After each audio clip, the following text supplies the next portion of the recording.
విదేశాల్లో చదవాలనుకుంటున్నారా? అయితే విదేశ్ కన్సల్ట్ ని సంప్రదించండి.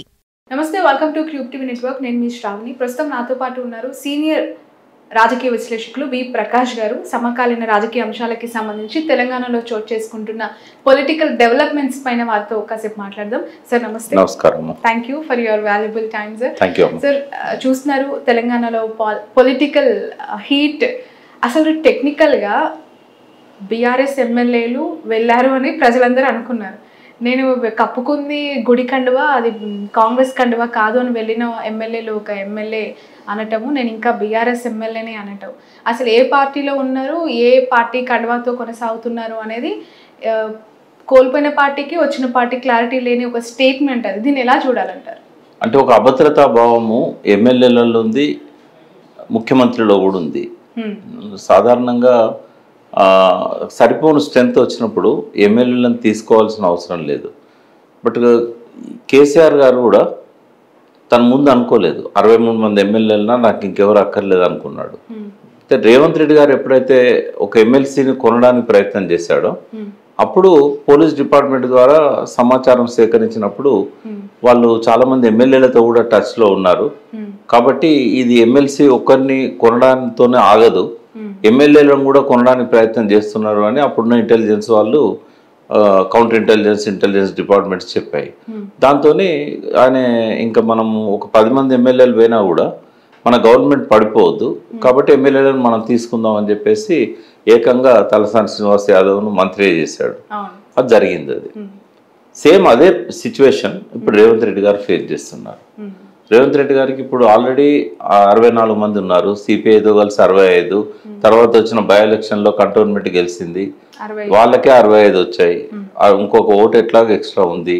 మజ్లిస్ వాళ్ళు కూడా ఇప్పుడు కంప్లీట్గా ప్లేట్ ఫిరాయించి అటువైపు వెళ్ళారు. వాళ్ళ సహజం, అది పొద్దుతిరుగుడు పువ్వులాగా ఎవరు అధికారంలో ఉంటే అటువైపు వాళ్ళ ఆస్తుల సంరక్షణ, వాళ్ళ ఇవన్నీ ఉంటాయి, వాళ్ళ ప్రయోజనాలు వాళ్ళకు ఉంటాయి. కాబట్టి మజ్లిస్తో కలిపితే ఆల్రెడీ 70 దాటారు. అయినా కూడా ఒక అభద్రతా భావం రేవంత్ రెడ్డిని వెంటాడుతూ ఉంది.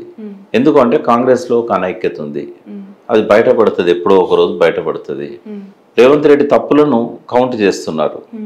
అధికార పక్షంలో ఉన్నా కూడా భౌతికంగానే ఆయన కాంగ్రెస్లో ఉన్నాడు, మానసికంగా టీడీపీలోనే ఉన్నాడు. అయితే అనుకోకుండా అక్కడ ఆంధ్రలో బీజేపీతో పొత్తు వచ్చింది చంద్రబాబు నాయుడుకి. అయితే ఇప్పుడు కాంగ్రెస్ అనుమానంగా చూస్తున్నది రేవంత్ రెడ్డిని. ఇతను చంద్రబాబు కంట్రోల్లో ఉంటాడు, వాళ్ళకి అంతా తెలుసు. ఈయన పిసిసి ప్రెసిడెంట్ కావడానికి సహాయం చేసింది చంద్రబాబు నాయుడు, కాంగ్రెస్లో పంపింది ఆయనే. కాబట్టి ఈయన నమ్మొచ్చా, ఈయన ట్రస్ట్ చేయొచ్చా, ఒక అనుమానంతో వాళ్ళు చూస్తున్నారు. అదే సమయంలో ఈయన తప్పులు ఒకదాని తర్వాత ఒకటి ఎక్కువైతున్నాయి. ఎదుగుతాడేమో అనుకుంటే ఆయన ఇమ్మెచ్యూర్డ్గానే వ్యవహరిస్తున్నాడు. ఒక వ్యక్తి ముఖ్యమంత్రి అయినప్పుడు ఆ పదవి ఆయనకు అలంకారం కాదు, పదవికి తను ఒక భూషణంలా ఉండాలి. అంటే ఆయన వల్ల ఆ పదవికి హోదా, గౌరవం పెరగాలి. కానీ రేవంత్ రెడ్డి ఇప్పటికీ 9 నెలలు అయినా కూడా మినిమం బేసిక్ లక్షణాలు కూడా సంతరించుకోలేదు. ఆయన నేర్చుకోవడానికి ప్రయత్నం చేయట్లేదు. రాష్ట్ర రెవెన్యూ పెంచడానికి ఎటువంటి ప్రయత్నం ఇప్పటివరకు చేయలేదు, ఏ విధానాన్ని ప్రకటించలేదు, రోడ్ మ్యాప్ లేదు. ఎంతసేపు కేసీఆర్ని తిట్టుకుంటూ, టీఆర్ఎస్ని తిట్టుకుంటూ కాలయాపన చేస్తూ వస్తున్నాడు. రెండవది, ప్రజలలో వ్యతిరేకత రావడానికి ఇచ్చిన హామీలను అమలు చేయలేకపోవడం, రైతు భరోసా లాంటి ఇప్పటికి ఇవ్వలేకపోవడం, ఇచ్చిన ఈ రుణమాఫీ కూడా సరిగా అమలు చేయలేకపోవడం, ఏమనంటే ఖజానా డబ్బు లేదు అని చెప్పడం. ఈ హైడ్రాతో ఇంకా నెగటివ్ ఇమేజ్ సంతరించుకున్నాడు. ఒక సెక్షన్లో స్టార్టింగ్లో మంచి ఇమేజ్ వచ్చింది, చెరువులను తను మళ్ళీ ప్రొటెక్ట్ చేస్తున్నాడు. బట్ దీని వెనకాల రాజకీయ దురుద్దేశాలు ఉన్నాయనేది మెల్లమెల్లగా బయటకు వస్తున్నాయి. తర్వాత పేదల బస్తీలను కూడా కూలగొట్టే ప్రయత్నాలు చేయడం, నోటీసులు ఇవ్వడం, ఇదంతా కూడా కొంత ఆయన పట్ల వ్యతిరేకతను ఢిల్లీ దాకా క్యారీ చేస్తున్నాయి. ఇక్కడ జరుగుతూ ఉన్న ఇష్యూస్, పొలిటికల్ డెవలప్మెంట్స్ అన్ని కాంగ్రెస్ హైకమాండ్ వరకు చేరుతున్నాయంటారు. అంటే రేవంత్ చేస్తున్న పనులు కావచ్చు, తీసుకుంటున్న డెసిషన్స్ పైన అక్కడికి ఎప్పటికప్పుడు రిపోర్ట్స్ వెళ్తున్నాయా? ఇప్పుడు రేవంత్ రెడ్డిని దించడానికి 3-4 ఎప్పుడు డేగ కళ్ళతో చూస్తున్నారు. ఆ విషయం రేవంత్ రెడ్డి గారికి తెలుసు. అయితే ఎప్పుడు ఆయన దించేస్తారు అనే ఒక అభద్రతా భావం ఆయనకున్నది. ఏ ఛాన్స్ వచ్చినా వదిలిపెట్టొద్దని వీళ్ళకున్నది. ఇది బయటికి అందరూ ఐక్యంగా ఉన్నట్టు కనబడతారు, ఒక దగ్గర కూర్చుంటారు, పక్క పక్కన కలిసి ప్రెస్ మీట్లు పెడతారు, కేబినెట్ లో కూడా కలిసి డిసిషన్లు తీసుకుంటారు. బట్ ఎవరి లోపల వాళ్ళకు రాజకీయ ఎజెండా ఉంది. చాలా సీనియర్స్ అంతా పక్కకు ఉన్నారు. అందరికంటే జూనియర్, పార్టీలో జూనియర్, వయసులో జూనియర్, అనుభవంలో జూనియర్. ఆయన ముఖ్యమంత్రి అయ్యాడు. ఎక్కడ ఉండనిస్తారు ఆయన్ని? అవకాశం కోసం వాళ్ళు వేయి కళ్ళతో చూస్తున్నారు. అప్పుడు ఏమవుతుంది? రేవంత్ రెడ్డి సొంత బలము 30-35 ఎమ్మెల్యేలే. అంటే ఇప్పుడు మజ్లిస్ సపోర్ట్ ఇచ్చినా, బీఆర్ఎస్ నుంచి 10 మంది వచ్చినా ఆయన స్ట్రెంత్ సరిపోదు. ఇంకొకటి ఏం జరిగిందంటే, చాలా కాలంగా ఆయన అధిష్టానానికి ఏం చెప్తున్నాడంటే, లెజిస్లేచర్ పార్టీని విలీనం చేసుకుంటాం. కాంగ్రెస్ లెజిస్లేచర్ పార్టీని కేసీఆర్ విలీనం చేసుకున్నాడు. కాబట్టి బీఆర్ఎస్ పక్షాన్ని, మొత్తంగా శాసనసభ పక్షాన్ని 2/3 విలీనం చేసుకుంటాను నేను చెప్పి మాటిచ్చాడు. ఎందుకు ఇవ్వాల్సి వచ్చింది అంటే, 1985లో ఆర్టికల్ 52 రాజ్యాంగ సవరణ, ఈ 10th షెడ్యూల్ తీసుకొచ్చింది, ఈ యాంటీ డిఫెక్షన్ లా తీసుకొచ్చింది రాజీవ్ గాంధీ, కాంగ్రెస్. దాన్ని ఖచ్చితంగా అమలు చేయాలన్నది రాహుల్ గాంధీ, సోనియా గాంధీ, ప్రియాంక గాంధీ మొన్నటి ఎలక్షన్లో ఇక్కడే చెప్పారు, ఇదే గడ్డ మీద. ఎవరైనా పార్టీ మారితే మళ్ళీ వాళ్ళు రాజీనామా చేసి పోటీ చేయాలా. అయితే మన పార్టీ ఇచ్చిన దానికి భిన్నంగా మీరు ఎందుకు వ్యవహరిస్తున్నారు? వాళ్ళ అవసరమా నీకు? వాళ్ళని తీసుకోమని చెప్పి అధిష్టానం చెప్పలే. ఈయన అభద్రతా భావం కోసం వాళ్ళని తీసుకుంటున్నాడు. కాబట్టి రిజైన్ చేసి తీసుకురమ్మని చెప్పారు. వాళ్ళు రిజైన్ చేయట్లేదు. రిజైన్ చేస్తే బై ఎలక్షన్ వస్తే గెలుస్తారో లేదో తెలియదు. ఇటువంటి పరిస్థితుల వల్ల ఆయన అక్కడ మాట ఏమి ఇచ్చాడంటే, 26 మంది ఎమ్మెల్యేలు నాకు టచ్ లో ఉన్నారు, ఎక్కువ మంది, నేను వాళ్ళందరినీ కూడా తీసుకొచ్చి అధికారికంగానే వాళ్ళ పక్షాన్ని విలీనం చేసుకుంటా, కేసీఆర్ కూడా అట్లాగే చేశాడు అని. సార్ చూశారు వాళ్ళు, అది జరగడం లేదు. దీనికి ఉన్న హైడ్రాక్ లింక్ ఉంది. ఎట్లా అంటే, రూరల్లో ఎమ్మెల్యేలను తన దిక్కులు తెచ్చుకోవడానికి బీఆర్ఎస్ ఎమ్మెల్యేలను బిల్లులు ఇవ్వనని చెప్పేసి మొండికేశాడు. పోచారం లాంటి వాళ్ళు కూడా చేసిన పనులు, అందరూ వాళ్ళ కార్యకర్తలు, సర్పంచులు వాళ్ళందరూ కూడా లక్షల రూపాయలు పెట్టి పనులు చేశారు. కేసీఆర్ అప్పుడు ఎలక్షన్ అయిపోయినాక చూద్దామని చెప్పి బిల్లులు ఇవ్వలేదు. ఆ బిల్లులు ఇవ్వడానికి వాళ్ళ ప్రలోభాలకు గురి చేసి వాళ్ళకి తెచ్చుకున్నాడు తనది. సిటీలో జిహెచ్ఎంసీ ఇవన్నీ ఉంటాయి కాబట్టి బిల్లులు ఇచ్చేది ఏముండదు. కాబట్టి ఈ ఎమ్మెల్యే అంటే ఎట్లా లొంగ తీసుకోవాలి? ఇలా గాంధీ పోయిందంటే, గాంధీ అప్పుడే పోవాల్సి ఉండే. చంద్రబాబు వచ్చి అడిగినప్పుడే, ప్రకాష్ గౌడ్ పోయినప్పుడు గాంధీ పోవాలి. మరి ఎందుకు పోలేదు అంటే, గాంధీ చిన్నప్పటి నుంచి కూడా కొంత వామపక్ష భావాలతో పెరిగాడు, కన్విక్షన్ ఉన్నాడు, ఎన్టీఆర్ మనిషి ఇవన్నీ ఉండే, దూరంగా ఉన్నాడు, కొంత విలువన్న మనిషి. ఏమైందంటే, ఈ కూల్చివేతలన్నీ కూడా ఆయన కాన్స్టిట్యున్సీ జరిగాయి. ఆయన సామాజిక వర్గానికి సంబంధించిన నాగార్జునని ఇబ్బంది పెట్టాడు. అక్కడ ఆక్రమణలు ఏమన్నా జరిగితే ఎక్కువగా ఆ సామాజిక వర్గానికి సంబంధించిన వాళ్ళే బిల్డర్స్ ఉన్నారు, వాళ్ళే ఉంటాయి. ఇప్పుడు అమీన్పూర్ లో కానీ ఎక్కడ కూడా గాంధీకి అది ఒక పెద్ద సమస్య అయిపోయింది. అంటే ఈయన ఉద్దేశం కూడా హైడ్రాన్ అకస్మాత్తుగా తీసుకురావడము ఉద్దేశం మంచిదే కావచ్చు, కానీ అంత ఆదరబాదరగా రాత్రి తీసుకురావడానికి కారణం ఏంది? కన్వెన్షన్ ఉగలగొట్టడానికి కారణం ఏంది అని అంటే, ఎమ్మెల్యేల మీద ఒత్తిడి పెంచాలి. అర్బన్ ఎమ్మెల్యేలు అందరూ బీఆర్ఎస్. ఒకరు ఇబ్రాహీంపట్నం కాంగ్రెస్ వచ్చింది, రాజా సింగ్ ఇక్కడ గోషామాల్లో బీజేపీ వచ్చింది. ఇంకా బీఆర్ఎస్ అండ్ మజ్లిస్ వాళ్ళు సరెండర్ అయ్యారు. ఇంకా కావాల్సింది ఎవరు? బీఆర్ఎస్ ఎమ్మెల్యేలు. వీళ్ళని తన దిక్కు తెచ్చుకొని ఈ పక్షాన్ని కలుపుకోవాలి, లెజిస్లేచర్ పార్టీని కలుపుకోవాలనే దాంతో రేవంత్ రెడ్డి గారు ఈ హైడ్రా వెనకాల ఉన్న దురుద్దేశం ఆయనది. బట్ ఎలాంటి పొలిటికల్ ఎజెండా లేదు, హైడ్రా నిష్పక్షపాతంగా పనిచేస్తుంది. రంగనాథ్కి లేదు. రంగనాథ్ నేను అభిమానిస్తా, చాలా మంచి ఆఫీసర్. మీ ఇంటర్వ్యూ కూడా చూశాను నేను. రంగనాథ్ గారిలో 100% ఆయన డ్యూటీ మైండెడ్, ఎటువంటి ప్రలోభాలకు గురిగాడు, ఎటువంటి ఒత్తిళ్లకు గురిగాడు. కానీ అటువంటి మంచి ఆఫీసర్ తోని ఇటువంటి పథకాన్ని ఇంప్లిమెంట్ చేసేటప్పుడు చట్టబద్ధంగా ఉండే విధంగా పనిచేయాలి ఆయన చెప్పాలి. అట్లా ముఖ్యమంత్రి గారు చట్టానికి లోబడే ఉండండి మీరు అని అన్నప్పుడు కన్వెన్షన్ హాల్ కూలగొట్టాల్సిన అవసరం లేదు. ఎందుకంటే ఒక 95% అది పట్టా ల్యాండ్, ఒక 5% అది బఫర్ జోన్ కానీ ఎఫ్టీఎల్ కానీ. మరి నోటీస్ ఇచ్చి ఆ 5% తగ్గించుకోమని చెప్పొచ్చు కదా. అప్పుడు కేసీఆర్ గారు కూడా గోడ కూలగొట్టారు కన్వెన్షన్ది. బట్ ఆయన ఎంతవరకు పోయిండు అంటే బఫర్ జోన్ వరకే పోయాడు. తర్వాత దాన్ని రెగ్యులరైజ్ చేసుకోవడానికి ఏదో కోర్టు ఆయన స్టే తెచ్చాడు, దాంతో వాళ్ళు వదిలేశారు. ఆయన ఏదో కాంప్రమైజ్ అయ్యండి ప్రజలు అనుకుంటారు, బట్ ఆ స్టేటస్ కో ఆర్డర్స్ ఇచ్చింది కోర్టు. అందుకని కేసీఆర్ దాన్ని ఏం చేయలేకపోయాడు. బట్ నాగార్జున గారి ఎన్కన్వెన్షన్ కూల్చడానికి రాజకీయ కారణాలు ఏమైనా కనిపిస్తున్నాయి దీని వెనక? అంటే ఒక పని చేసినప్పుడు ప్రజలందరి దృష్టిని ఆకర్షించాలంటే ఒక సెలబ్రిటీని కొట్టాలి. ఒక ఇంటర్నేషనల్ పాపులారిటీ ఉన్న వ్యక్తి, ఒక సామాజిక వర్గంలో అందరు ఆరాధించే వ్యక్తి, దేశంలో ప్రజలందరికీ నాగార్జున ఆరాధ్యుడే సినిమా యాక్టర్గా. తెలిసిన వ్యక్తిని అంత పెద్ద ఆయననే డిస్టర్బ్ చేశాడు అని అంటే ఈయన ఎవరిని వదిలేడు అని ఒక మెసేజ్ ఇచ్చాడు.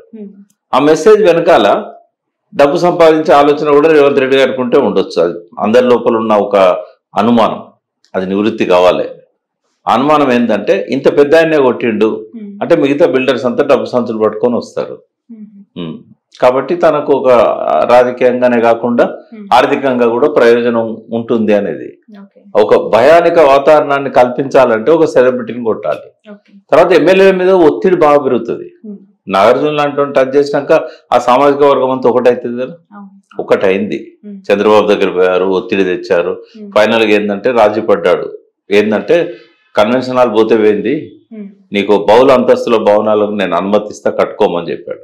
ఇంకో 1 year తర్వాత చూడండి కన్వెన్షన్ హాల్ దగ్గర బహుళ అంతస్తుల భవనాలు, హై రైజ్ బిల్డింగ్స్ వస్తాయి.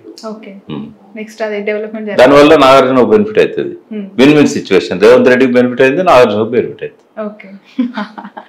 సో ఈ హైడ్రా అనేది స్టార్టింగ్ ఒక 1 month బ్యాక్ వచ్చిన 2-3 రోజులు ఉన్న అగ్రెసివ్నెస్ ఇప్పుడు మధ్యలో అండ్ తర్వాత నెక్స్ట్ ఏమైనా తగ్గుతుందంటారా? బాగా తగ్గింది, బాగా తగ్గింది. షేడ్స్ కనిపిస్తున్నాయి హైడ్రా, బాగా తగ్గింది, పక్కదారి పట్టింది. ఏ రకంగా అంటారు? ఫస్ట్ ఏంటంటే ఇందులో చాలా లోపాలున్నాయి అమ్మా హైడ్రాలో. మీరు మళ్ళీ రంగనాథ్ గారిని ఇంటర్వ్యూ చేసినప్పుడు ఇవన్నీ కూడా అడగండి.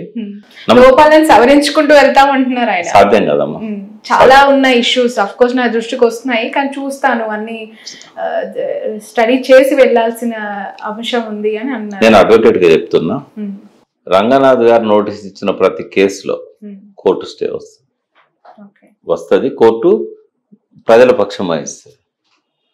ఎందుకు అంటే ఎన్ని లోపాలున్నాయో మీకు చెప్తాను. నంబర్ 1, ఇక్కడ ఉన్నాయి చాలా వరకు పట్టా భూములు చెరువులలో. చెరువులలో పట్టా భూములు ఉన్నప్పుడు దానికి ఒక ఓనర్ ఉన్నాడు కదా, నా భూమి నేను కట్టుకుంటాను అన్నాడు. ఎప్పటిదాకా పర్మిషన్లు ఇచ్చినాయి గవర్నమెంట్స్? ఎవరి భూమిలో వాళ్ళు కట్టుకోవడానికి కోర్ట్స్ అనుమతించినాయి. సుప్రీంకోర్టు గైడ్ లైన్స్ జడ్జిమెంట్స్ వచ్చేదాకా 90s లో, అప్పటిదాకా అవన్నీ లీగలే కదా, ఇల్లీగల్ కాదు కదా. చెరువులలో కాంక్రిటైజ్ చేయకూడదు, చెరువులను పట్టా భూములైనా కూడా అందులో భవన నిర్మాణాలు చేపట్టకూడదు అనే జడ్జిమెంట్ వచ్చేదాకా అవి లీగల్. అవి వాటర్లో పోయి నువ్వు ఎట్లా డిస్టర్బ్ చేస్తావు? వాళ్ళు అప్పుడు చట్టబద్ధంగా కట్టుకున్నారు. చెరువులలో పట్టాలు ఇచ్చింది గవర్నమెంట్, ఎందుకంటే గవర్నమెంట్ భూమి కూడా ఉంది చెరువులలో. గవర్నమెంట్ భూములలో పట్టాలు ఇచ్చింది. అల్వాల్ చెరువులో ఇచ్చింది, అస్మత్పేట చెరువులో ఇచ్చింది. ఏ చెరువులో చూసినా పట్టాలు ఉంటాయి సిక్కం భూములలో. కాబట్టి నంబర్ 1 ఏంటంటే అవన్నీ అంతకుముందు లీగల్. అవి అంతకుముందు లీగల్ అయిన వాటిని నువ్వు ఎట్లా కూలగొడతావు? ఇప్పుడు సుప్రీంకోర్టు జడ్జిమెంట్ ఇచ్చిన తర్వాత దానికి ఒక కట్ ఆఫ్ డేట్ పెట్టాలి. సుప్రీంకోర్టు జడ్జిమెంట్ కంటే ముందు, తర్వాత. ఆ తర్వాత వాటిని టచ్ చేయడానికి వీళ్ళకి అధికారం ఉంది. అంతకంటే ముందు టచ్ చేస్తే కోర్టు ఒప్పుకోదు. రెండవ పాయింట్, అక్రమ నిర్మాణాలు అయినా కూడా అకస్మాత్తుగా పోయి కూలగొట్టడానికి లేదు, కోర్టు అనుమతి తీసుకోవాలి. ఇప్పుడు సైబరాబాద్, రాచకొండ, హైదరాబాద్ కమిషనరేట్ల పరిధిలో ఒకవేళ అక్రమంగా ఎవరైనా వాటిలలో ఉన్నప్పుడు డైరెక్ట్గా పోయి వాళ్ళని ఎవిక్ట్ చేసే అధికారం ఓనర్కు కూడా లేదు. సైబరాబాద్ వాళ్ళకు ఇచ్చిన గైడ్ లైన్స్లో ఉంది. ఎవరైనా ఆ కబ్జాదారులను కోర్టు ద్వారా తొలగించాలి. నేరుగా పోతే లాండ్ ఆర్డర్ ఇష్యూ వస్తుంది, తొలగించడానికి లేదు. అట్లనే అక్రమంగా నిర్మాణాలు చేసిన వాళ్ళే కూల్చాలంటే ప్రభుత్వం కోర్టు పర్మిషన్ తీసుకొని కూల్చాలి. నేరుగా పోయి బుల్డోజర్స్ తోని మిషనరీని ధ్వంసం చేయడము, రాత్రి వాళ్ళ మీద పోయి అటాక్ చేయడము, మినిమం టైం ఇవ్వకపోవడము, నోటీసులు ఇచ్చినామని చెప్పి ఇవ్వకుండా సంతకాలు ఫోర్జరీ చేయడము, దానికి అతికిచ్చినామని చెప్పి ఒక ప్రూఫ్ చూపెట్టడం, ఇవన్నీ కూడా ఇల్లీగల్. ఇట్లా బుల్డోజ్ చేయకూడదు. ఇది కాంగ్రెస్ విధానం కూడా కాదు. కాబట్టి ఈ వీటి విషయంలో కూడా రేవంత్ రెడ్డి మీద అధిష్టానం నుంచి ఒత్తిడి వచ్చింది. ఇక్కడ కూల్చిన రోజే ఎన్కన్వెన్షన్ కూల్చిన రోజే ప్రియాంక గాంధీ అక్కడ ప్రెస్ మీట్లో మహారాష్ట్రలో మధ్యప్రదేశ్లో బుల్డోజ్ చేయకూడదు, అధికారం చేతిలో ఉన్నది కదా అని చెప్పి బీజేపీ మీద కామెంట్ చేసింది. ఇవన్నీ ఉంటాయి. మూడోది ఏంటంటే హైడ్రాకు కావాల్సిన జవసత్వాలు సమకూర్చాలి. హైడ్రాను హైదరాబాద్కే పరిమితం చేయకూడదు. హైడ్రా మొత్తం తెలంగాణ అంతా కూడా ఇంప్లిమెంట్ చేయాలి, మిగతా అర్బన్ ఏరియాస్ కరీంనగర్ ఇవన్నీ కూడా. తర్వాత గవర్నమెంట్ చేసిన కబ్జాలు కూడా ఉన్నాయి. సుప్రీంకోర్టు జడ్జిమెంట్ వైలేషన్ చేసి ట్యాంక్ బండ్ దగ్గర కావచ్చు, బయట కావచ్చు, ఇవన్నీ కూడా ఉన్నాయి. ఇప్పుడు బుద్ధ భవన్ కూడా అలానే ఉంది. కాకపోతే ప్రభుత్వ ఆస్తులు కాబట్టి వాటి మీద కొంత కన్సిడరేషన్ ఉంటుంది. ఉండదు. కోర్టు ముందు ప్రభుత్వమైనా ప్రజలైనా ఒకటే. సుప్రీంకోర్టు జడ్జిమెంట్ ఎగ్జామ్షన్ ఇవ్వలేదు ప్రభుత్వ అధికారులకు. ప్రభుత్వం ఏమనున్నా కూడా కూల్చేయాలనే చెప్పింది. జడ్జిమెంట్స్ ఉన్నాయి. ప్రభుత్వం కూడా రూల్స్ వైలేట్ చేయడానికి లేదు. బట్ గతంలో కూడా రేవంత్ రెడ్డి గారు ఒక ఇంటర్వ్యూలో చెప్పారు, ఎన్కన్వెన్షన్ ఒకవేళ నాగార్జున చేసిన అంటే పట్టా భూమిలో కొంత కన్స్ట్రక్షన్ చేసిన సాధారణ ప్రజలు ఇల్లు కట్టుకున్న అక్కడ ఉన్న కొన్ని క్లాజెస్ ని మార్చి పర్మిషన్ ఇవ్వాల్సిన అవసరం ప్రభుత్వం పైన ఉంటది, మార్చాల్సిన విచక్షణ అధికారం ప్రభుత్వం చొరబడి తీసుకోవచ్చు అని చెప్పిన ఇంటర్వ్యూ కూడా ఇప్పుడు మనకి సోషల్ మీడియాలో వైరల్ అవుతుంది. అలా చెప్పిన వ్యక్తి అధికారంలోకి రాగానే ఇంత అగ్రెసివ్ గా ఎందుకు మారిపోయారు రేవంత్ గారు అనేది. వాల్యూస్ లేవు కదమ్మా, విలువలు లేవు కదా. రాజకీయ నాయకుల లోపల విలువలు ఎక్కడనే చెప్పండి. ఎంతో కొంత నాకైతే ఈ మొత్తం తెలంగాణను పరిపాలించిన వాళ్ళ సమైక్య రాష్ట్రంలో కానీ కొంత వెంగళరావు గారు, మళ్ళా తర్వాత చెన్నారెడ్డి గారు, ఈయన కేసీఆర్ గారే ఎంతో కొంత విలువలను పాటించారు. పివి నరసింహారావు గారు, ఈ మిగతా వాళ్ళు ఎవరి లోపల వాల్యూస్ కనబడే మనకు. అన్ని వాళ్ళు సొంత వ్యవహారం లాగా నడిపారు ప్రభుత్వాలు. ఈయన కూడా నడిపాడు కేసీఆర్ గారు కూడా, కానీ ఈ రకంగా చేయలేదు ఆయన. కాబట్టి రేవంత్ రెడ్డి గారు విలువలకు కట్టుబడి ఉండే మనిషి అయితే కాదు. ఆ సీటును కాపాడుకోవడానికి, డబ్బు సంపాదించడానికి ఏ మార్గాన్నైనా అనుసరిస్తున్నాడు ఆయన. లాస్ట్ 9 months ఎక్స్పీరియన్స్ ఏంటంటే ఏదైనా చేయగలుగుతాడు ఆయన, ఇవన్నీ ఏది పట్టించుకోడు. బట్ వాళ్ళ బ్రదర్ తిరుపతి రెడ్డి గారికి కూడా నోటీసులు ఇచ్చారు, సాధారణ ప్రజలకి ఇచ్చారు, ఎవరిని కూడా మేము తారతమ్య భేదం చూడట్లేదు అని చెప్తూ ఉన్నారు. నోటీసులు ఇచ్చాడు కానీ ఏం చేస్తున్నాడు, ఏం చేయలేడు కదా. ఇప్పుడు తిరుపతి రెడ్డి గారు కూడా కోర్టు పోయి స్టే తెచ్చుకోవచ్చు కదా. ఇంకోటి దుర్గం చెరువు 3 వంతుల ఆక్రమణలు అయినాయని ఎన్నడో కోర్టు తీర్పిచ్చింది. మరి ఏం చేశారు? పోయిన గవర్నమెంట్ ఏం చేయాలి, ఈ గవర్నమెంట్ ఏం చేయాలి? ఇప్పుడు కూడా నోటీసులతోనే పరిమితం అవుతుంది. అది నోటీసులతో స్టేలు తెచ్చుకుంటారు, వాళ్ళే చెప్తారు పోయి స్టే తెచ్చుకోమని. గత 10 ఏళ్ళు కేసీఆర్ గారి ప్రభుత్వం అధికారంలో ఉన్నప్పుడు ఏ పాయింట్ లో అయితే వాళ్ళు development next Hyderabad the best Hyderabad అని చెప్పి ఫ్యూచర్ సిటీని చూపించారు. లైక్ ఫైనాన్షియల్ డిస్ట్రిక్ట్ అవ్వచ్చు, గచ్చిబౌలి, కోకాపేట, తెల్లాపూర్ ఇలాంటి ఏరియాస్ ఎక్కువగా కూడా అక్కడే హై రైజ్ బిల్డింగ్స్ అనేవి మనం చూసాం. ఇప్పుడు హైడ్రా ఎస్పెషల్లీ ఆ ఏరియాస్ అంటే బీఆర్ఎస్ ప్రభుత్వంలో జరిగిందని చెప్పుకున్న డెవలప్మెంట్ మీదనే ఫోకస్ చేయబోతుందా అంటే వాళ్ళ టార్గెట్ ఎమ్మెల్యేలు. ఇప్పుడు గాంధీ వచ్చినట్టే కాంగ్రెస్ లోకి. ఆయన ఏం చెప్పుకున్నా కూడా ఆయన కాంగ్రెస్ లో ఉన్నట్టు. ఎందుకంటే దేవుని కండువాలు రేవంత్ రెడ్డి దగ్గర ఎందుకు కప్పుకోవాలి? ఇదేదో ఆయన పబ్లిక్ అది ఇచ్చారు కదా అంచనాల కమిటీ చైర్మన్ గా, అది సాంప్రదాయబద్ధంగా అది ప్రతిపక్షానికి ఇవ్వాలి. అయితే ఎందుకు చెప్పుకుంటుండు అంటే అది పోకుండా ఉండటానికి, అది కేబినెట్ ర్యాంక్ కదా. అయితే నేను టీఆర్ఎస్లోనే ఉన్నా అని చెప్పుకోవడం ఎందుకు అంటే ఈ పదవి ఎక్కడ పోతుందో అని. బట్ మానసికంగా ఆయన రేవంత్ రెడ్డితోని ఒత్తిళ్ళ వల్ల కావచ్చు, ఏదైనా కావచ్చు. బట్ ఒకసారి ఎమ్మెల్యేలు చేరిపోయిన తర్వాత ఆ ఇన్ఫ్లుయెన్స్ అనేది అక్కడ పనిచేస్తుంది. రేవంత్ రెడ్డి ఆ కాన్స్టిట్యున్సీ ముట్టాడు. ఇంకా ఒకవేళ ముట్టినా కూడా వాళ్ళు పోయి ఏదో డబ్బు ముట్లు అప్పచెప్తారు, అది జరుగుతుంది. అది తర్వాత ఈ ఎఫ్టిఎల్ డిసైడ్ చేయడం కానీ, బఫర్ జోన్ డిసైడ్ చేయడం కానీ ఒక ఖచ్చితమైన నియమ నిబంధనలు లేవు. ముందు వాటిని ఫ్రేమ్ చేయాలి. ఒక ఎఫ్టిఎల్లో కట్టిన స్ట్రక్చర్ని అంటే పెరిఫెరీలా బయటపడేయాలంటే ఇరిగేషన్ అధికారులు బయటపడేయగలుగుతారు. ఎందుకంటే దాని క్రైటీరియా ఏంది అసలు? వెనకటి రోజుల్లో ఈ వేరు ఉండేది, వియర్ మత్తడి అలుగు దున్నికేటప్పుడు ఎన్ని నీళ్ళు అయితే ఉంటాయో ఆ ప్రాంతాన్ని ఎఫ్టిఎల్ అనేవాళ్ళు, full tank level.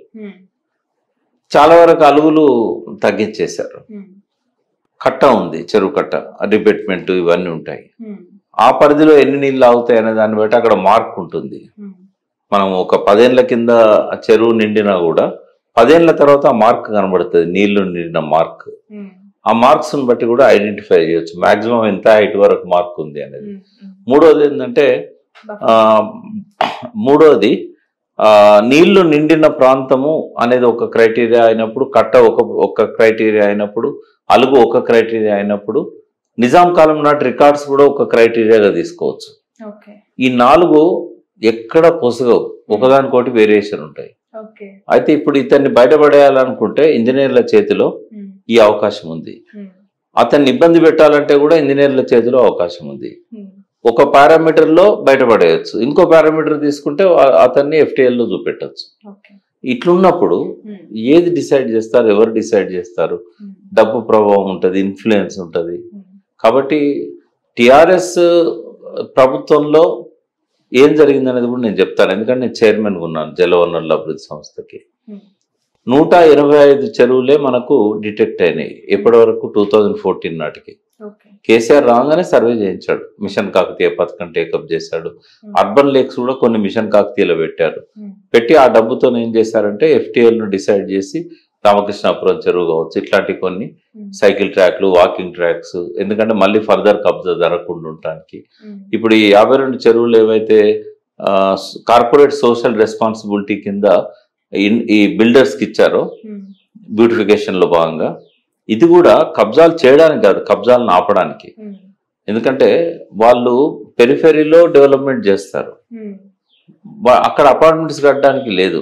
FTL already decide చేసే వాళ్ళకి ఇచ్చారు, ఆ FTL ను కూడా నోటిఫై చేశారు, నోటిఫై చేసినా ఇచ్చారు. కాబట్టి రేవంత్ రెడ్డి గారి తరఫున మాట్లాడే వాళ్ళు కాంగ్రెస్ విశ్లేషకులు కావచ్చు, వాళ్ళకు సంబంధించిన పార్టీ వాళ్ళు కావచ్చు, TRS ఇట్లా 52 చెరువులను కార్పొరేట్లకు ఇచ్చేసి కబ్జాలకు అఫీషియల్ గానే పాల్పడ్డది అని చెప్తున్నారు. ఇది 100% అబద్ధం. అట్లా ట్రాక్ వేసినాక కబ్జా కాదమ్మా చెరువు. అది ఆయన చేసింది కేటీఆర్ గారు. గొప్ప పని కేటీఆర్ గారు ఏం చేశారంటే, మీరు కూడా ఫోకస్ చేయట్లేదు. ఖమ్మం లాంటి మారుమూల ప్రాంతాలన్నీ వరదల్లో మునిగిపోతున్నాయి, బట్ ఎప్పుడు చిన్న వానకే మునిగిపోయే హైదరాబాద్ లో ఈసారి వరదలు ఎందుకు రాలేదు? ఏం చేస్తారు రాలేదు చెప్పండి? మీరు ఫోకస్ చేయలేదు. హైదరాబాద్ లో పడలేదా భారీ వర్షాలు? పడ్డాయి. అంతకుముందు ఎందుకు 60 మంది 50 మంది under ground pipe line system కావచ్చు, లేదంటే SNDP అని ఒక ప్రోగ్రామ్, మీరు దాని మీద మీరు ప్రజలకు అందజేయండి. SNDP మీదనే అధికారులతో ఇంటర్వ్యూ చేయండి, అక్కడ కాలనీల వాళ్ళతో ఇంటర్వ్యూ చేయండి. ఈ ఫాక్స్ సాగర్ ఇట్లా ఓవర్ఫ్లో కాగానే కింద ఉన్న అపార్ట్మెంట్స్ అని బాజ్పల్లి అవన్నీ నిండేది. ఎందుకైతే లేవు అంటే వాళ్ళు మెయిన్ రోడ్స్ అన్ని కూడా తీసేసి, ఎందుకంటే ఆ వాటర్ పోవడానికి ఏర్పాటు లేకపోయేసరికి మెయిన్ రోడ్స్ తీసేసి కింద నాళాలు పెట్టి పైనుంచి స్లాబ్ వేశారు. ఆ వరద అంతా కూడా అండర్ గ్రౌండ్ నుంచి వెళ్ళిపోయి మూసిలో కలిసింది. దాదాపు 800-900 కోట్లు ఖర్చు చేశారు SNDP ప్రోగ్రామ్ లో. ఒక చెరువుగా చాలా చెరువులు అయ్యి. ఇది గ్రేట్ కదా, అది కేసీఆర్ గవర్నమెంట్ చేసిన మంచి పని కదా, అది దాని గురించి మాట్లాడట్లేదు. ఇంకోటి, ప్రతి చెరువుకి FTL డిసైడ్ చేయాలనేది వాళ్ళు ప్రయత్నం చేశారు. దాదాపు 185 చెరువులలో 52 చెరువులను నోటిఫై చేశారు, ఇంకో 60-70 చెరువులు FTL డిసైడ్ చేశారు. ఇంకా కొన్నిటి ఎందుకు డిసైడ్ చేయలేదంటే ఇట్లాంటి సంక్లిష్టతలు వచ్చినాయి. దేన్ని బట్టి చేయాలి? పట్టా భూములలో. ఇంకోటి ఏంటంటే హ్యూమన్ ఫేస్ అనేది కేసీఆర్ గవర్నమెంట్కి ఉంది, రేవంత్ రెడ్డి గవర్నమెంట్ లేదు. మానవ కోణం ఉండాలి, చట్టాలు ఉంటాయి. ప్రజాస్వామ్యంలో చట్టాలు ప్రజల కోసం చేయబడ్డాయి, ప్రజలను ఇబ్బంది పెట్టేటి అవి ప్రజల కోసం చేయబడ్డ చట్టాలు కారాదు కదా. అంటే ఇక్కడ పేదలు ఎవరు లేదు, మొత్తం పెత్తందారులు. ఈ రోజు కూడా మార్నింగ్ ఆ పెరేడ్ లో రేవంత్ రెడ్డి గారు చేసిన కమెంట్స్ మీరు చూసి ఉంటారు. ఉన్నోళ్ళంతా కూడా ఎత్తిపోసింది, కింద ఉన్నోళ్ళంతా తాగాల, మీరు అన్వాంటెడ్ వేస్టేజ్ అంతా కిందకి ఓవర్ఫ్లో అవుతుంటే అది చాలా పెద్ద సమస్య ఇది. అందుకే కేటీఆర్ గవర్నమెంట్ లో కేటీఆర్ మున్సిపల్ అడ్మినిస్ట్రేటివ్ మినిస్టర్ ఉన్నప్పుడు 3600 కోట్లతోనే STPలు పెట్టాడు. ఇప్పుడు చాలా వరకు కంప్లీట్ అయినాయి, ఈయన పోయి రిబ్బన్లుగా తెచ్చడం ఉన్నది. STP పెట్టిన ఉద్దేశం కూడా అదే కదా, వాటర్ని ప్యూరిఫై చేసి కిందికి వదలాలని. మూసీ మీద కూడా నాలాస్ అన్నిటిని ఐడెంటిఫై చేసింది BRS గవర్నమెంటే. ఇప్పుడు దాన్నే ఈయన కొనసాగిస్తాను నేనని చెప్తున్నాడు. అంటే దీనికి సమాధానం అక్కడ ఆయన మాట్లాడాల్సిన అది కాదమ్మా. ఆయన ఏంటంటే ఈ చెరువులల్లా బస్తీలు ఏర్పడ్డాయి. ఇప్పుడు తెలంగాణ రాకముందు, అంతకంటే ముందు కూడా మన 69-70 ఆ ప్రాంతంలో మొదటిసారి తెలంగాణ ఉద్యమం వచ్చినప్పుడు అప్పటికి 400-500 కంటే బస్తీలు లేవు సిటీలో. 300 బస్తీలే ఉండేది అప్పుడు. ఇప్పుడు 2000 పైన 2500 పైన బస్తీలు వచ్చినాయి. ఈ బస్తీలు అన్ని కూడా ఎక్కువ భాగం నాలాల మీద, చెరువుల మీద, బఫర్ జోన్లల్లో, చెరువు శిఖములల్లో అక్కడ ఏర్పడ్డాయి. వీళ్ళంతా పేదవాళ్ళు. చెరువును నిజంగానే కాపాడాలి, ఎఫ్టీఎల్ వరకు ఎవరిని ఉండకుండా చూడాలి, ఈ బస్తీలను కూడా తొలగించాలి. కానీ దానికి పద్ధతి ఉంటుంది. వీళ్ళు అక్కడ హైరైజ్ బిల్డింగ్స్ కట్టి ఎక్కడైతే కొంత అవకాశం ఉందో ఈ బస్తీలను అక్కడ షిఫ్ట్ చేసి ఆ బస్తీలను తీసేసి కాపాడాలి, ఆ నాలాలను రివైవ్ చేయాలి. నేను జలవనరుల పరిరక్షణ కోసం అంకితభావంతో పనిచేసే వ్యక్తిని. భారతదేశంలో ఉన్న నదుల మీద నేను ఎన్జిఓస్ తరఫున చైర్మన్ ఉన్నాను ఇవాళ. కాబట్టి నేను కోరుకుంటాను రేవంత్ రెడ్డి చేసే పని, కానీ ఈ రకంగా బుల్డోజ్ చేసి కాదు, వెనక నుంచి గుడిసెలు వేసుకొని ఉన్న నోటీసులు ఇచ్చి కాదు. సుప్రీంకోర్టు గైడ్ లైన్స్ కంటే ముందు కూడా అఫీషియల్ గా పట్టాలు ఇచ్చి వాళ్ళు సొంత డబ్బులతో ఇల్లు కట్టుకున్నాయి. కూల్చే అధికారం నీకు లేదు, సేకరించే అధికారం ఉంది. చెరువును పరిరక్షించడానికి ఆ బస్తీని అంతా కూడా వాళ్ళ కంపెన్సేషన్ ఇచ్చి లేదా వాళ్ళకు మంచి ఇండ్లలో వాళ్ళను ఉంచి కేసీఆర్ చేశారు. ట్యాంక్ బండ్ పక్కన ఇప్పుడు ఇదే బుద్ధ భవన్ వెనకాల మనం పోతున్నాం, డబుల్ బెడ్రూమ్ హౌసెస్, అది బఫర్ జోనే కదా. అయినా కూడా ఏంటంటే వాళ్ళందరినీ అకామిడేట్ చేశాడు. అంటే ఆ పద్ధతులు నేనైతే ఆయనకు ఇంకో మాట కూడా చెప్పాను కేసీఆర్ గారికి, ఓల్డ్ సిటీని అంతా కూడా వన్ ఆఫ్టర్ అనదర్ మీరు అట్లా చేయండి సార్, బాగుంటది, పాపం చాలా ఇబ్బంది పడుతున్నారు వాళ్ళు, మురికి కూపాలలో ఉంటున్నారు, అది అంటే మజ్లిస్ వాళ్ళు చేయనిస్తారా అన్నాడు. ఎందుకంటే వాళ్ళ ఓట్లు కావాలంటే వాళ్ళు ఇంకా అధోగతిలోనే ఉండాలి. రైట్. సో ఇప్పుడు ఈ coming to point sir, MLAs ఈ విషయం పైన ఉప ఎన్నికలు వస్తాయి, రాబోతున్నాయి అనేది ఒక చర్చ జరుగుతుంది. నిజంగా అది జరిగే పని అంటారా? వస్తాయి, కానీ ఇంత తొందర రావు. ఎందుకంటే హైకోర్టు కూడా ఏం చెప్పింది, నెల రోజుల్లో షెడ్యూల్ నిర్ణయించండి అన్నారు. నెల రోజుల్లో నిర్ణయం తీసుకోండి అనలే. ఆ షెడ్యూల్ను ఎంతకాలమైనా కొనసాగించవచ్చు. ఒక 6 నెలలో 1 year అయిన తర్వాత మళ్ళీ పిటిషనర్స్ మళ్ళీ హైకోర్టును అప్రోచ్ అవుతారు. మీరు షెడ్యూల్ నిర్ణయించమంటే వాళ్ళు నిర్ణయించింది కానీ సాగదీస్తున్నారు. దాన్ని కూడా వాళ్ళు ఏం చెప్తారు, స్పీకర్ గారు ఒకవేళ హైకోర్టు అడిగితే ఏం చెప్తాడు, వాళ్ళు సహకరిస్తలేరు, నేను విచారణ పిలిస్తే రావట్లేదు, వాయిదాలు వేయాల్సి వస్తున్నది, ఇట్లాంటివన్నీ చెప్తారు. కాబట్టి అది మీకు గుర్తుండాలి, కిరణ్ కుమార్ రెడ్డి స్పీకర్ ఉన్నప్పుడు రాజశేఖర రెడ్డి గవర్నమెంట్ లో కేసీఆర్ గారే స్వయంగా పిటిషనర్, కేంద్ర మంత్రిగా ఉండి పార్టీ అధ్యక్షుని హోదాలో వీళ్ళు మా పార్టీ నుంచి అఫీషియల్ గెలిచిన 10 మంది ఎమ్మెల్యేలు వీళ్ళు కాంగ్రెస్ కండవ కప్పుకున్నారు, వాళ్ళు డిస్క్వాలిఫై చేయమన్నప్పుడు ఎన్నికలకు 3 నెలల ముందు డిస్క్వాలిఫై చేశాడు కిరణ్ కుమార్ రెడ్డి. ఉపయోగం ఏమున్నది, బై ఎలక్షన్ రాదుగా. అట్లా జరిగే అవకాశం ఒకటి ఉంది. ఒకవేళ కోర్టు కనుక షెడ్యూల్ నిర్ణయించమంటే ఏళ్ళకేళ్ళు జరపమని కాదు, మీరు ఫలానా డేట్ లోపల ఇమీడియట్ నిర్ణయం తీసుకోవాల్సిందే అని కనుక ఖచ్చితంగా పెడితే అప్పుడు డిస్క్వాలిఫై అవుతారు. ఒకవేళ వాళ్ళు కాకపోయినా వాళ్ళు చేయకపోయినా కోర్టు చేస్తుంది. బట్ 4 weeks గడువు అనేది మనము స్పీకర్ కి వాళ్ళు అది దేనికి నిర్ణయం కోసం కాదు, షెడ్యూల్ కోసం. షెడ్యూల్ ఎంతకాలమైనా లాగొచ్చు. ఓకే. సో ఇప్పుడు స్పీకర్ డెవలప్మెంట్స్ ఎట్లా ఉండొచ్చు అంటారు? ఎలా తను స్పీకర్ వినాలని ఏం లేదు హైకోర్టు ఆర్డర్స్ ని, ఇది సపరేట్ వ్యవస్థ కదా. కాబట్టి కోర్టే ఏకపక్షంగా నిర్ణయం తీసుకోవచ్చు. ఈ రెండింటి మధ్య క్లాస్ వచ్చినప్పుడు కోర్టుది పై చేయి అవుతుంది. బట్ స్వతంత్రంగా వ్యవహరించే అధికారం స్పీకర్కు ఉన్నది. అక్కడ ఏ కోర్టు ఆంక్షలు కూడా లెజిస్లేచర్ పరిధిలో పనిచేయవు. బట్ షెడ్యూల్ 10 ప్రకారంగా ఏంటంటే డిక్లేర్ చేయాలి, కోర్టు అన్న చేయాలి, స్పీకర్ అన్న చేయాలి. కాబట్టి కొంతకాలం నడుస్తుంది. ఇంకా ఒకవేళ కనుక ఈ లోపలనే 26 మంది ఎమ్మెల్యేలను తను తెచ్చుకొని ఆ పార్టీనే విలీనం చేసుకున్నప్పుడు ఇది వీగిపోతుంది కోర్టులో.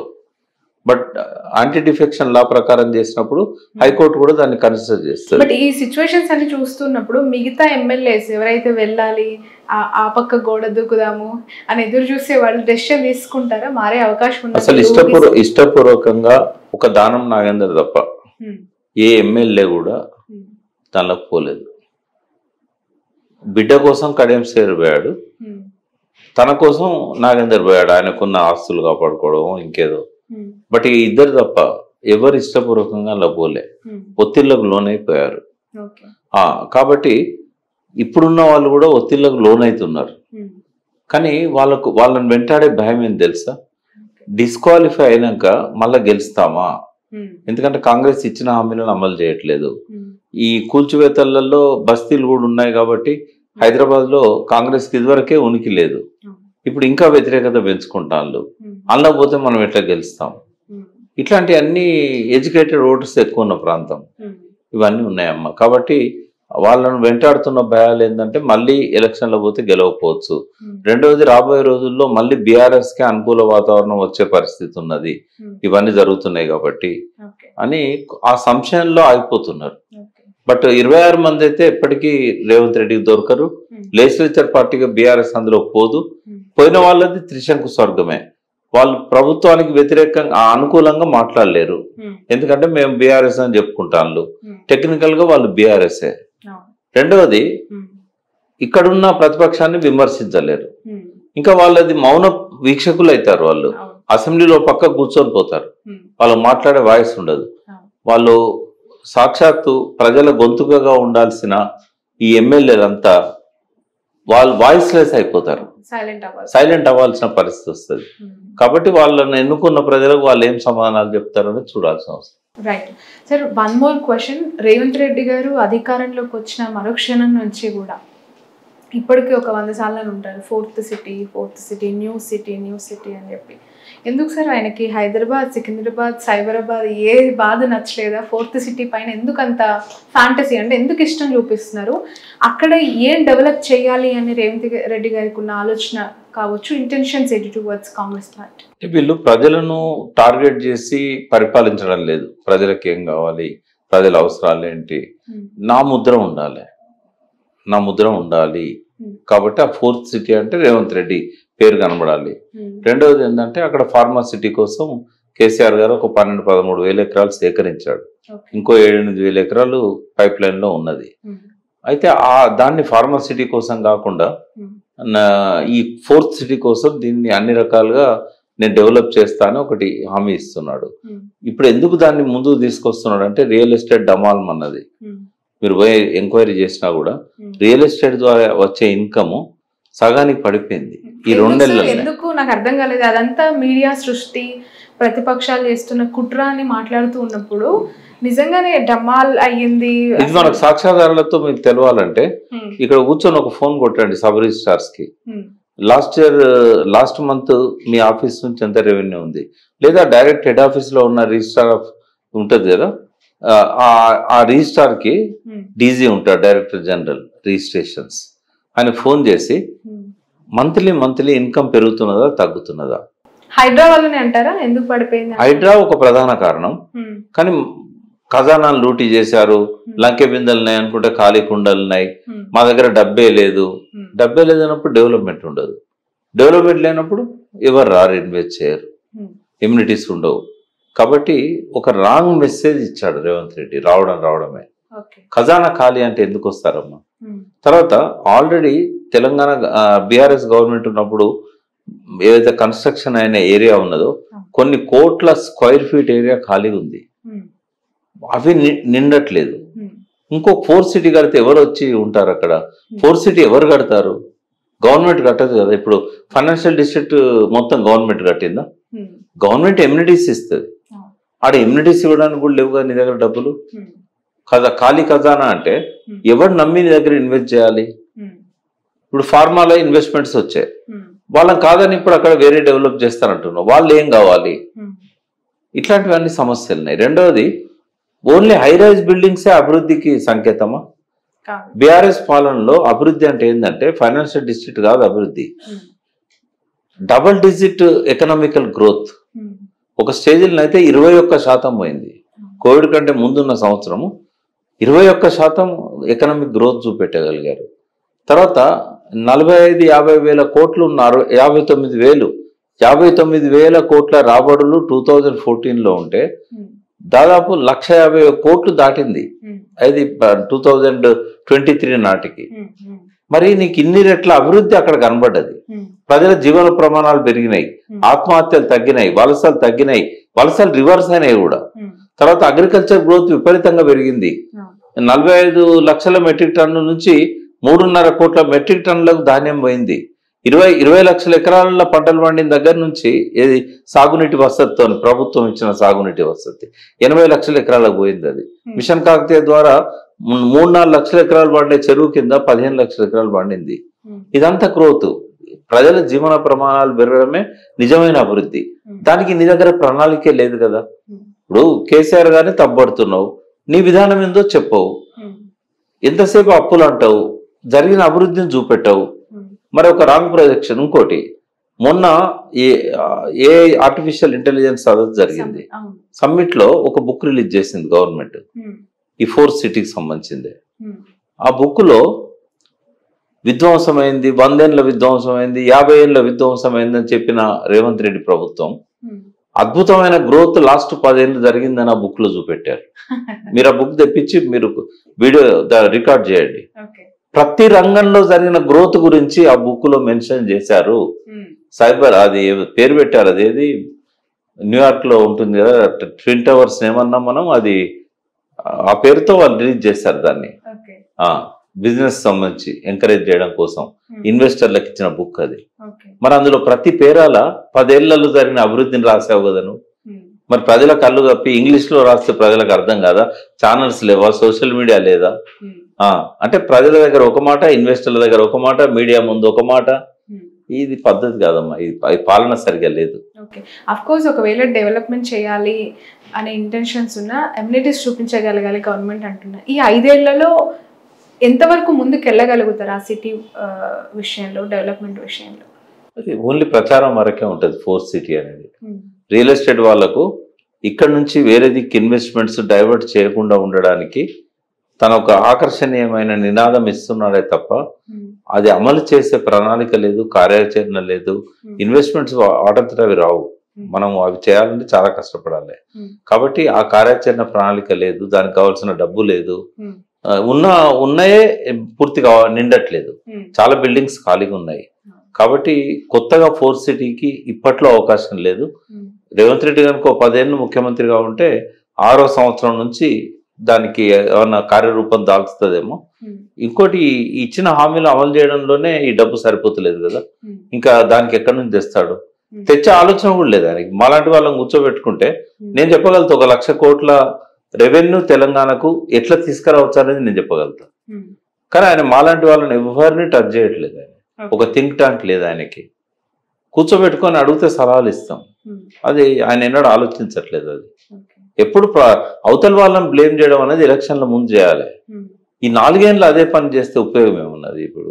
కాబట్టి ఆయన ఒక ఫెయిల్యూర్ చీఫ్ మినిస్టర్గా మిగిలిపోతున్నాడు ఇప్పటిదాకా ఆయన గమనాన్ని చూసినట్టయితే. నేను కోరుకుంటున్నా అంత యంగ్ ఏజ్ లో మంచి అవకాశం వచ్చింది, డైరెక్ట్ గా ముఖ్యమంత్రి అయ్యాడు, ఆయన ఎదగాలి, ఆయన ఇంకా విఘ్నతతో ఆలోచించాలి. ఊరికే బూతులు తిట్టుడు ఇవన్నీ కాకుండా ఉందాతనంతో ఆ పదవికి గౌరవాన్ని తీసుకురావాలి. అట్లయితే ఇంకో 5 ఏళ్ళు కూడా ఆయన కొనసాగుతాడు. మంచి అవకాశం వచ్చింది. కేసీఆర్కు లేని అవకాశం రేవంత్ రెడ్డికి ఏమొచ్చిందంటే, ఇవాళ రేవంత్ రెడ్డి సంపూర్ణ తెలంగాణకు ముఖ్యమంత్రి, కేసీఆర్ సంపూర్ణ తెలంగాణ కాదు ముఖ్యమంత్రి. కేసీఆర్ చేతిలో లా అండ్ ఆర్డర్ లేదు, గవర్నర్ చేతిలో ఉండేది. ట్విన్ సిటీస్ అంతా కూడా ఉమ్మడి క్యాపిటల్ ఉండేది, ఉమ్మడి రాజధాని ఉండేది. ఈ ప్రాంతంలో లా అండ్ ఆర్డర్ అంతా కూడా గవర్నర్ చేతిలో ఉండేది. ఏ డిసిషన్ తీసుకోవాలన్నా కూడా ఆయనకి ఇబ్బందులు ఉండేది. అక్కడ తెలంగాణను వ్యతిరేకించే మోడీ ప్రధాని అయిండు, తెలంగాణను వ్యతిరేకించే చంద్రబాబు అక్కడ ముఖ్యమంత్రి అయిండు. ఏ గొడవ అయినా కూడా మళ్ళీ ఈ ఆర్టికల్ 3 ప్రకారం కాంగ్రెస్ తప్పు చేసిందని చెప్పి ఈ 2 ప్రాంతాలను కలుపుతారేమో అనే ఒక అభద్రతా భావం ఉండేది. మళ్ళీ పోరాడాల్సి వస్తుందేమో అనే భయం ఉండేది. ఇంకోటి, ఈ 10th షెడ్యూల్ 9th షెడ్యూల్లో ఉన్న సంస్థలను వేటిని కూడా అప్పటి వరకు విభజించలేదు. షీలాబేడి కమిటీ కానీ, అంతకుముందున్న కమిటీ కానీ, ఇవన్నీ సమస్యలను కేసీఆర్ ముందు ఉన్నాయి కాబట్టి ఆయన డేరింగ్ డిసిషన్స్ తీసుకోలేకపోయాడు. హైడ్రా లాంటిది ఆయన ఎందుకు చేయలేకపోయాడు? చెరువుల మీద ఆయనలాగా ఆలోచించిన వాళ్ళు ఎవరు లేరు. ఆ 185 చెరువులు ఏవైతే 2014లో ఉన్నాయో ఇప్పుడు కూడా అవే ఉన్నాయి. చెరువులను విధ్వంసం చేసింది ఎవరు అంటే 1956 నుంచి 2014 దాకా ఎవరైతే పరిపాలన చేశారో 700-800 చెరువులు మాయం కావడానికి కారణం వాళ్ళే. వాళ్ళు ఎవరు అంటే వీళ్ళే, కాంగ్రెస్ అండ్ టీడీపీ వాళ్ళే ఉన్నారు అందులో. కాబట్టి కేసీఆర్ గారు చెరువులను పట్టించుకున్నారు. బట్ ఈ లా అండ్ ఆర్డర్ లేదు చేతిలో, ఉమ్మడి రాజధాని ఉంది, ఇవన్నీ సమస్యల వల్ల హార్ష్ డిసిషన్స్ తీసుకోలేకపోయాడు. ఇంకోటి, ఆయనకు హ్యూమన్ ఫేస్ ఉండేది. ప్రజలు బాధపడడం అనేది ఆయన కొద్ది ఇబ్బంది పెట్టేది. ప్రజలను బాధకు గురి చేయకుండా పరిష్కారం. మీకు గుర్తున్నదా 58 జీవో 59 జీవో తీసుకొచ్చి అదివరకు గుడిసెలు వేసుకున్న వాళ్ళందరినీ 60 గజాలు 70 గజాలు 100 గజాలు రెగ్యులరైజ్ చేశాడు కదమ్మా. ఇప్పుడు అవన్నీ కూలగొడతానంటాడు ఈయన. ఎందుకంటే ఆ రెగ్యులరైజేషన్ అంతా కూడా స్లమ్లలో జరిగింది. ఆ స్లమ్లన్నీ నాలాల మీద ఉన్నాయి, చెరువులు లోతట్లలో ఉన్నాయి. ఇవన్నీ నేను కూలగొడతా అంటాడు. అంటే ప్రజలు ఎట్లా తీసుకుంటారు? ఇదే పద్ధతిలో పోతే రేపు కార్పొరేషన్ ఎన్నికలలో ఒక్క సీట్ రాదు, మళ్ళీ చేతులారా తీసుకుపోయి బీజేపీకి అప్పైపోయే పరిస్థితి. ఇప్పుడు ఆల్రెడీ బీజేపీ కూడా బండి సంజయ్ గారు ఈ రోజు ఉదయం ఆ కమెంట్, హైదరాబాద్ మేయర్ ఈసారి బీజేపీ వర్షం కాబోతుంది అని ఒక స్టేట్మెంట్ కూడా ఇచ్చారు. ఈ రెండు పార్టీల మధ్య జరుగుతున్న ఈ లిటిగేషన్స్ అన్ని బీజేపీకి ఫేవరబుల్ గా మారుతున్నాయి. ఎందుకంటే బీఆర్ఎస్ నిర్లిప్తత, నిష్క్రియాపరత్వం, బయటికి రాకపోవడం, ప్రజల్లో ఉండకపోవడం, ఇంతమంది కార్పొరేటర్లు ఉన్నా కూడా ఏ యాక్టివిటీ లేకపోవడం, 9 నెలల నుంచి ఒక మౌనం, ఒక రేవంత్ రెడ్డి స్టేట్మెంట్ ఖండించడం వరకు, కాంగ్రెస్ ఇచ్చిన హామీలు అమలు చేయడం కోసం హరీష్ రావు లాంటి వాళ్ళు మాట్లాడడం వరకే బీఆర్ఎస్ పార్టీ పరిమితమైంది. ఎక్కడన్నా వరద బాధితున్న కాడ అడిగి పోయి రావడం, అది కూడా హరీష్ రావు లేకపోతే కేటీఆర్ ఇంకొకరు. ఇట్లా ఉంటే ఆ పార్టీ బతకదమ్మా. చేతులారా తీసుకుపోయి బంగారుపాలెంలో పెట్టి బీజేపీకి అప్పచెప్తారు. బీజేపీ ఒక్కసారి వచ్చిందంటే కదలదు. 20 ఏళ్ళైనా మళ్ళీ హైదరాబాద్ మేయర్ పీఠం కావచ్చు, లేదా తెలంగాణ రాజ్యాధికారం కావచ్చు, వాళ్ళ చేతుల్లోనే ఉంటది. అది ప్రజలకు ప్రమాదకరం, రాష్ట్రానికి ప్రమాదకరం. ఎందుకంటే ఒక మతతత్వ లక్షణాలున్న పార్టీ హైదరాబాద్ను అడ్డాగా చేసుకున్న, తెలంగాణను అడ్డాగా చేసుకున్న, హిందూ ముస్లింల మధ్య 700 సంవత్సరాల నుంచి కొనసాగుతున్న ఈ సోదర భావం అనేది మంట కలుస్తుంది. రోజుకో పంచాయతీ మొదలవుతుంది, లా అండ్ ఆర్డర్ ఇష్యూలు వస్తాయి. ఇది మత పునాదుల మీద వెలిసిన ప్రాంతం కాదు. ఇది మత సామరస్యానికి ప్రత్యేకంగా గాంధీ గారితో గంగా జమున తెహజీబుగా పిలువబడ్డ ప్రాంతం ఇది. ఈ ప్రాంతంలో బీజేపీ ఎట్టి పరిస్థితుల్లో రాకూడదు. అదిగా వాళ్ళకి ఆ బలం లేకపోయినా కూడా బీఆర్ఎస్ పార్టీ నిష్క్రియాతత్వం వల్ల మొన్న ఎట్లయితే 8 పార్లమెంట్ సీట్లు అప్పచెప్పారో, రేపు మేయర్ పీఠం కూడా వాళ్ళకి అప్పచెప్తే ఆశ్చర్యపోనక్కర్లేదు. రైట్ సార్, ఓవైసీ బ్రదర్స్ లేదంటే ఎంఐఎం స్టాండ్ ఎట్లా ఉందంటారు? ఇప్పుడు లైక్ ఒక వార్త వినిపిస్తుంది, హైదరాబాద్ చాలా సౌమ్యులు సిపి కొత్తకోట శ్రీనివాస్ రెడ్డి గారు మారిపోవడానికి కారణం ఓవైసీ బ్రదర్సే, ఆయన వల్లనే అన్ఎక్స్పెక్టెడ్ ట్రాన్స్ఫర్ జరిగింది అని చెప్పి నిజమే అంటారా? రేవంత్ రెడ్డి గారికి బాగా ఇష్టమైన వ్యక్తి కొత్తకోట శ్రీనివాస్ రెడ్డి, సివి ఆనంద్ గారు. ఆయన కావాలని తెచ్చుకున్న వ్యక్తి కూడా, ఆయన కూడా మంచి వ్యక్తి. బట్ బలమైన ఒత్తిడి ఎవరి నుంచి వచ్చినా కూడా రేవంత్ రెడ్డి పక్కకు పెడతాడు. 2 కోణాల నుంచి ఒత్తిడి వస్తే మాత్రం తల ఊపుతాడు. ఒకటి అధిష్టానం. ఇవాళ జితేందర్ రెడ్డి ఎవరైతే డీజీ ఉన్నాడో ఆనంద్ని కాదని ఆయనకి ఇచ్చారు, సివి ఆనంద్ సీనియర్. దానికి కారణం ఏంటంటే అధిష్టానం నుంచి వచ్చిన రికమెండేషన్. ఈయన విషయంలో ఫిర్యాదు ఏదన్నా అధిష్టానానికి పోతే వాళ్ళు మార్చమనన్నా చెప్పాలి. ఫిర్యాదు చేసే అవకాశం ఆయన పక్కన ఉన్న మంత్రులకు ఉన్నది. ఉత్తమ్ చేయొచ్చు, లేకుంటే కోమటిరెడ్డి చేయొచ్చు, ఇంకోరు చేయొచ్చు. అది అట్లన్నా జరిగి ఉండాలి. రెండవ ఒత్తిడి మజ్లిస్ వాళ్ళు ఏ క్షణాన్నైనా రేవంత్ రెడ్డికి అవసరం పడవచ్చు. ప్రభుత్వాన్ని కూల్చే ప్రయత్నాలు జరిగినప్పుడు, ఎమ్మెల్యేలు ఇక్కడ నుంచి వేరే వర్గానికి పోయినప్పుడు మజ్లిస్తే దిక్కు. కాబట్టి ఏం చెప్పినా చేస్తాడు. ఈ 2 కార్నర్లలో ఏది అనేది నేను చెప్పలేను, కానీ ఒత్తిడి లేకుండా మాత్రం శ్రీనివాస్ రెడ్డి గారిని మార్చలేదు. ఖచ్చితంగా ఒత్తిడి పనిచేస్తాడు. రైట్, అందుకే సివి ఆనంద్ గారు మళ్ళీ తీసుకొచ్చారు. సో ఖచ్చితంగా ఇన్ ఫ్యూచర్ రాబోయే రోజుల్లో మజ్లిస్ ఇక కాంగ్రెస్ కి ఫ్రెండ్లీ పార్టీగా ఉండబోతుంది అంటారు. ఉన్నది ఆల్రెడీ.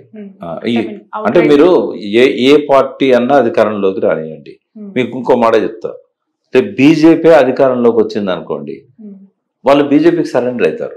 చాలా విరుద్ధమైన పార్టీలు కదా, 2 సిద్ధాంతాల పరంగా. ఆల్రెడీ మీరు ఒక 20 ఏళ్ళ రాజకీయాన్ని చూసినట్టయితే కేవలం హైదరాబాద్ లో ఒక్క సీటుకే పరిమితమైన మజ్లిస్, సలావుద్దీన్ ఓవైసీ పీరియడ్ లో ఎన్నడూ భారతదేశం దిక్కు తొంగి చూడని మజ్లిస్, దేశంలోని ముస్లింలు ఎన్ని బాధలు పడుతున్నా కూడా మజ్లిస్ తరఫున పార్లమెంట్ లో ప్రాతినిధ్యం వహించిన సలావుద్దీన్ ఓవైసీ తెలంగాణ గురించి తప్ప ఎన్నడూ దేని గురించి మాట్లాడలే. అసదుద్దీన్ ఓవైసీ కూడా ఆయన అధికారంలోకి వచ్చినాక, అంటే ఆయన ఎప్పుడైతే ఎంపీగా అడుగు పెట్టాడో పార్లమెంట్ లో, ఎన్నడూ దేశం గురించి ఆలోచించలేదు. But Amit Shah home minister అయిన తర్వాత ఎందుకు మజ్లిస్ బీహార్లో పోటీ చేసింది, ఎందుకు ఉత్తరప్రదేశ్లో పోటీ చేసింది, దేశమంతా ఎందుకు పోలరైజేషన్ చేయాలని ప్రయత్నం చేసింది ముస్లింలను అంటే ఈ స్కెచ్ చేసింది అమిత్ షా. ఎందుకు అనంటే దేశవ్యాప్తంగా మైనారిటీల మద్దతు కాంగ్రెస్కు ఉంది. మైనారిటీలను మజ్లిస్ వైపు తీసుకొచ్చుకోగలిగితే కాంగ్రెస్ను బలహీనం చేయొచ్చు. కాబట్టి అమిత్ షా అసదుద్దీన్ ఓవైసీ కలిసి చేసిన కన్స్పిరసీలో భాగం. దాన్ని తప్పడానికి లేదు, ఎందుకంటే నా పార్టీని నేను బలోపేతం చేసుకుంటున్నా అంటాడు. దాన్ని ఎవరు కాదన్నారు, కానీ ఎవరి స్కెచ్లో భాగంగా జరిగింది. మరి ఇంతకుముందు ఎప్పుడు చేయలేదే నువ్వు? నిజంగానే మరి నీకు దేశంలోని ముస్లింల పట్ల ప్రేమ ఉంటే ఎన్నో అత్యాచారాలు అకృత్యాలు దేశమంతా జరుగుతున్నాయి ముస్లింల మీద.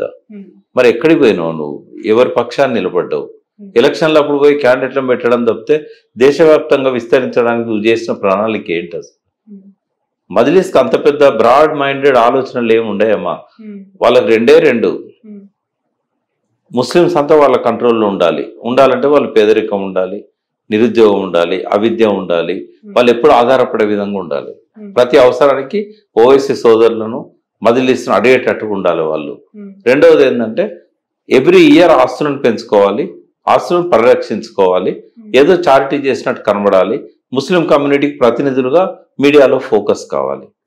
అసలు నిజంగానే మజ్లిస్ వాళ్ళు ముస్లింల యొక్క బాధ్యత వహించి ఉంటే 70 ఏళ్ళుగా ముస్లింలు బాధలు అట్నే పడుతుండే ఎందుకు ఉండాలి? ప్రతి ప్రభుత్వంలో వాళ్ళ మాట కాదనే వాళ్ళు లేరు.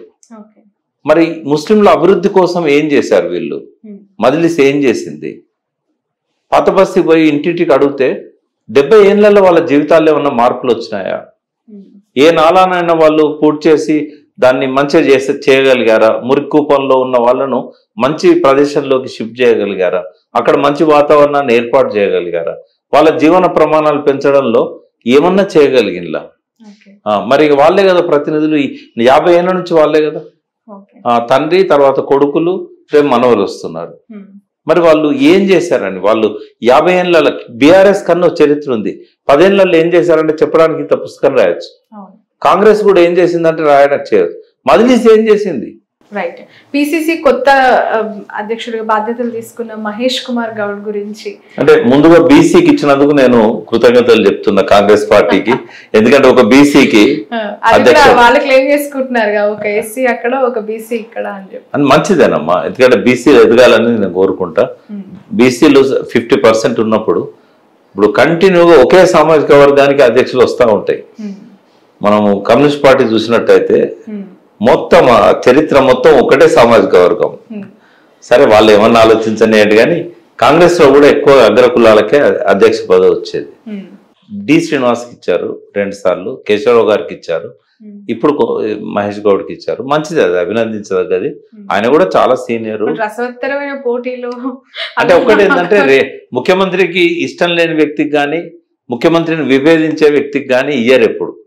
ఎందుకంటే కాంగ్రెస్ పార్టీ బలంగా ఉండాలి రాష్ట్రంలో అంటే ముఖ్యమంత్రికి అనుకూలమైన వ్యక్తికే ఇస్తారు. అంటే ఆయన రేవంత్ రెడ్డికి మంచి సన్నిహితుడు, చాలా కాలం నుంచి ఆయన గురించి ప్రయత్నం చేస్తున్నాడు. కాబట్టి వాళ్ళ మధ్య ఒక బాండింగ్ అనేది ఉంటే రాష్ట్రానికి మంచిది అనేది వాళ్ళు కూడా భావించినట్టున్నారు. డెఫినెట్గా ఆయన నేను అభినందిస్తాను. అట్లాగే బీసీ కమిషన్ కూడా ఏర్పాటు చేశాడు, కులగణనను కూడా చేపట్టాలని చెప్పి హైకోర్టు చెప్పింది. కాబట్టి ఇవన్నీ మంచి పరిణామాలు ఈయన రేవంత్ రెడ్డి గారి పాలనలో. మధుయాష్కి గౌడ్ బాగా చివరి నిమిషం వరకు ప్రయత్నం చేశారు అని చెప్పి వార్తలు వచ్చాయి. మధుయాష్కి గౌడ్ రేవంత్ రెడ్డికి సరెండర్ అయి ఉండే వ్యక్తి కాదు కదా. ఆయన ఇండివిజువాలిటీ ఉన్నాడు, తెలంగాణ ఫైటరు, తర్వాత అమెరికాలో అడ్వకేట్ గా ఉండి ఆయన చాలా మెచ్యూర్డ్ పర్సన్. రాహుల్ గాంధీకి ఎంత సన్నిహితుడైనా కూడా రేవంత్ రెడ్డికి సన్నిహితుడు కాదు కాబట్టి ఆయనకి ఇవ్వలేదు. ఆయన పార్లమెంటేరియన్ గా 10 సంవత్సరాలు చేశాడు. తెలంగాణ కోసం బిల్లు పెట్టే సమయంలో ఆ లాస్ట్ 3 years చాలా అంటే 10 years కూడా క్రియాశీలమైన రోల్ ప్లే చేశాడు మధుయాష్కి కాంగ్రెస్ లో ఉండి. కాబట్టి ఆయనకి ఇస్తే తప్పకుండా బాగుండేది. బట్ ఇంటర్నల్ ఈక్వేషన్స్ లో రాహుల్ గాంధీ దగ్గర ఉన్నావా లేదా అనేది పట్టించుకోరు, రేవంత్ రెడ్డి దగ్గర ఉన్నావా లేదా అనేది పట్టించుకుంటారు. ఆయన మొదటి నుంచి కూడా ఆయనకు సన్నిహితంగా ఉండి ఉంటే రేవంత్ రెడ్డికి డెఫినెట్ గా ఆయన ప్రిఫర్ చేసేవాడు. బట్ ఆయనకంటే మహేష్ గౌడ్ తో ఉన్న అనుబంధం పెద్దది. ఎందుకంటే రేవంత్ రెడ్డి రియల్ ఎస్టేట్ లో ఎదిగాడు. ఆ రియల్ ఎస్టేట్ తో ఆయనకు కూడా సంబంధాలు ఉండొచ్చు. ఈయన ఏ రకమైన రియల్ ఎస్టేట్ వ్యాపారాలు లేవు. మధుయాష్కి. బట్ ఇద్దరిలో ఎవరికి ఇస్తే బాగుండేది అంటే మాత్రం మధుయాష్కి గారికి ఇస్తేనే చాలా బాగుండేది. సౌమ్యుడు, నాన్ కాంట్రవర్షియల్.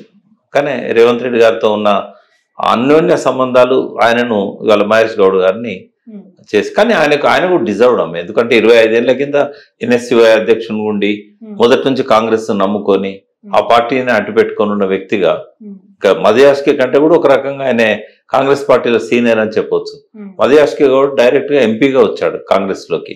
అంతకుముందు అడ్వకేట్ గా ఇక్కడ అమెరికాలో ఉన్నాడు. కానీ తెలంగాణ వాదాన్ని మొదటి నుంచి నింపుకున్న వ్యక్తి ఆయన. ఈయనకు తెలంగాణ వాదంతో సంబంధం లేదు, బట్ పార్టీ అనుబంధం రేవంత్ రెడ్డి గారికి ఉన్న అనుబంధం. Right. Thank you so much sir. Thank you. Thank you.